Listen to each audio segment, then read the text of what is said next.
বলে আমাকে বহুবার বলা হয় দিলীপ ঘোষ মহিলাদের সম্মান করে না। আমি তো কোনো মহিলাকে ব্যক্তিগত আক্রমণ করিনি, অসম্মান করিনি। আজ শশী পাঁজার মতো যারা মহিলারা বা কাকলি ঘোষ দস্তিদার যারা ঝাঁপিয়ে পড়েন আমাদের পার্টি অফিসের সামনে ধর্ণা দেন, তারা আজকে যাবেন কি অনুব্রতর বাড়ির সামনে ধর্ণা দিতে? শশী পাঁজাকে আমি জিজ্ঞেস করছি, আপনি একজন মন্ত্রী, একজন ডাক্তার, প্রতিষ্ঠিত নাগরিক, আপনি আমাদের জ্ঞান দেন, যান আজকে, নাহলে পার্টি থেকে রিজাইন করুন। মমতা ব্যানার্জিকে বলুন যে কেষ্টর বিরুদ্ধে ব্যবস্থা নাও, নাহলে সমস্ত মহিলা নেত্রী আমরা রিজাইন করব। কিছু করতে পারবেন না, ব্যবসা করছেন ওনারা পার্টির নামে।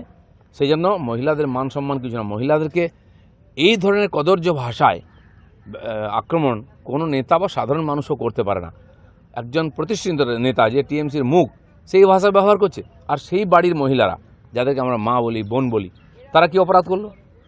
তোমার কার সঙ্গে ব্যক্তিগত ঝগড়া হতে পারে, তাকে টার্গেট করতে হবে, চমকাতে পারার কাজ হয়নি বলে, কিন্তু তার বাড়ির মহিলারা তাদের প্রতি এরকম কদর্য ব্যবহার, আমি জানি না কোন পার্টির কোন নেতা আগে করেছে। তারপরেও টিএমসি যুক্তি দিচ্ছে, এআই দেখাচ্ছে, অনেক কিছু, তার বাকি চামচারা তার চেয়ে এগিয়ে গেছেন। আজকে মমতা ব্যানার্জিকে উত্তর দিতে হবে, তিনি এই ধরনের নেতাদের পুষে রেখেছেন কেন? খালি ক্ষমতায় থাকার জন্য?